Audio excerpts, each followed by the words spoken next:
Bismillahirrahmanirrahim. Assalamualaikum warahmatullahi wabarakatuh. Perkenalkan, nama saya Setia Utomo, di mana dalam paper ini saya tidak sendirian bersama teman-teman yaitu Pak Aryo Subroto, Ibu Dewi Atriani, Ibu Yanita Astarina, dan Ibu Haris Retno Susumiati. Kami dari Fakultas Hukum Tes Warman dari negara Indonesia. Dalam kegiatan Bangi International Conference ini, tentu kami mengangkat judul dari paper yaitu Formulasi Akses Digitalisasi Sertifikat Atas Tanah di Kawasan Mitra IKN. Di dalam proses paper ini tentu ada introduction yang perlu saya sampaikan terlebih dahulu, di mana yang pertama kita akan melihat bagaimana kedudukan dari sertifikat atas tanah sebagai bagian dari penyelesaian dan pembuktian. Lalu yang kedua, akses digitalisasi terhadap atas tanah saat ini untuk mempermudah dalam proses administrasi pertanahan, sehingga harus diimbangi dengan ketentuan pengaturan sertifikat tanah elektronik. Dan bagian dari tiga rangkaian ini akan berhubungan bagaimana keputusan pemerintah yang hari ini telah memindahkan ibu kota negara di kawasan Provinsi Kalimantan Timur atau yang kita kenal yaitu Ibu Kota Nusantara. Dan tentu proses perpindahan ini akan memicu terhadap klaim kepemilikan tanah dan memicu sengketa pertanahan. Dari introduction ini ada pun tujuan penelitian dan metode penelitian yang kami lakukan. Metode yang kami gunakan yaitu sociological research, di mana untuk menjawab tujuan dari penelitian kami untuk mengidentifikasi dan implementasi digitalisasi sertifikat atas tanah. Serta kita ingin melihat bagaimana sih akses masyarakat dalam pemenuhan hak ekonomi di kawasan mitra ibu kota Nusantara. Dari tujuan penelitian dan metode penelitian ini, tentu kami akan memberikan pembahasan di mana ada 3 poin. Pembahasan yang pertama, kita akan melihat bagaimana validasi data yang harus dipersiapkan terhadap proses perpindahan ibu kota Nusantara. Tidak terkecuali kawasan Mitra IKN sebagai kawasan ekonomi baru yang tentu harus mendapatkan peranan penting dalam proses sertifikat elektronik terhadap hak atas tanah. Dari validasi data ini tentu harus ada kesiapan bagaimana sistem terhadap proses digitalisasi sertifikat atas tanah sebagaimana sebagai nilai pertambahan ekonomi, terutama di kawasan Mitra IKN. Dari proses inilah kita ingin melihat bagaimana merekonstruksi kebijakan mengenai digitalisasi sertifikat atas tanah dan bagaimana kebijakan terhadap kawasan Mitra IKN. Lalu pembahasan yang ketiga, bagaimana implementasi dari dokumen sertifikat elektronik ini berdasarkan dengan peraturan menteri yang dikeluarkan di tahun 2023, Peraturan Menteri Nomor 3 tahun 2023 mengenai penerbitan dokumen elektronik dalam kegiatan pendaftaran tanah. Dari pembahasan inilah tentu kita melihat apa urgensi digitalisasi sertifikat atas tanah. Dan ternyata urgensi dari digitalisasi sertifikat atas tanah itu ada 3 hal. Yang pertama untuk memperkuat keamanan arsip pertanahan, di mana dia tidak mudah hilang dan tidak mudah rusak, dan tentunya dia dapat di backup. Hal inilah yang menjadi urgensi pertama dalam proses digitalisasi sertifikat.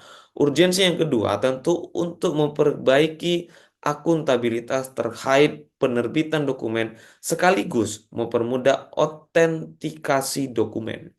Dari kedua urgensi inilah tentu untuk melengkapi dalam proses pemenuhan bagaimana SOP layanan pertanahan sebagai layanan dengan produk layanan yang akuntabel. Sehingga 3 urgensi inilah kenapa digitalisasi sertifikat hak atas tanah itu dilakukan sampai hari ini. Dan tentunya tidak terkecuali di kawasan Mitra IKN yaitu Kota Balikpapan, Kota Samarinda, dan Kota Bontang, yang itu merupakan bagian kawasan mitra ikan terdekat di Ibu Kota Nusantara. Dan ini merupakan bagian perubahan.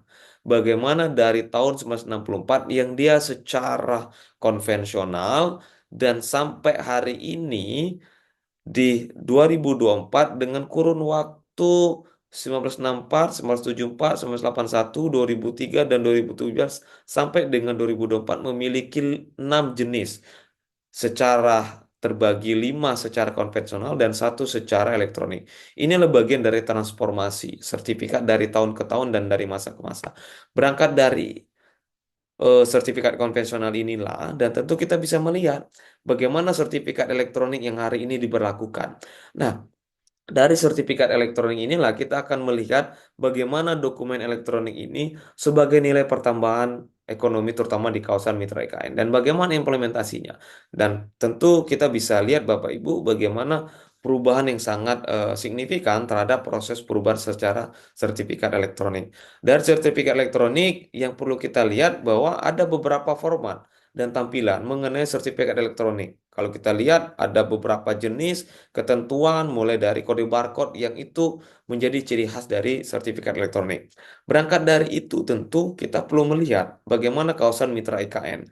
Salah satu kawasan mitra IKN Kalimantan Timur adalah Kalimantan Timur, yaitu Kalimantan Timur ini menjadi mitra utama dalam penyangga ibu kota Nusantara. Sehingga Kaltim ini tadi menjelma sebagai roda penggerak vital dalam membangun pusat pemerintahan baru yang modern, cerdas, dan berkelanjutan. Sehingga percontohan dari sertifikat elektronik tadi yaitu Balikpapan, Samarinda, dan Bontang. Dan tentu ini menjadikan nilai pertambahan ekonomi bagi masyarakat-masyarakat khususnya di kawasan Mitra Ikan. Tentu kita bisa melihat Bapak Ibu bagaimana jumlah sertifikat tanah di Kalimantan Timur. Mulai dari kota Bontang, kota Balikpapan, dan kota Samarinda yang menjadi percontohan bagaimana proses sertifikat tanah yang ada di Provinsi Kalimantan Timur.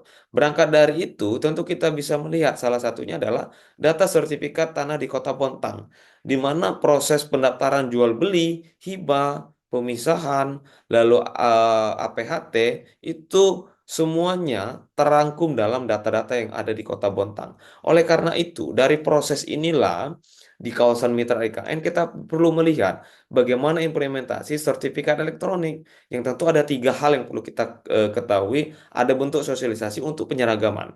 Lalu diharapkan proses dari digitalisasi yang telah disosialisasikan ini menjadikan nilai ekonomi baru bagi masyarakat di kawasan Mitra IKN. Dan tentunya dalam hal ini pada faktanya ternyata ada keraguan bagi masyarakat bagaimana adanya proses perampasan yang nanti akibat dari perpindahan sertifikat elektronik ini yang tentu tidak mudah untuk diterapkan. Salah satunya kita perlu melihat bahwa sertifikat elektronik di kawasan mitra ikan ini diterbitkan dalam rangka untuk alih media.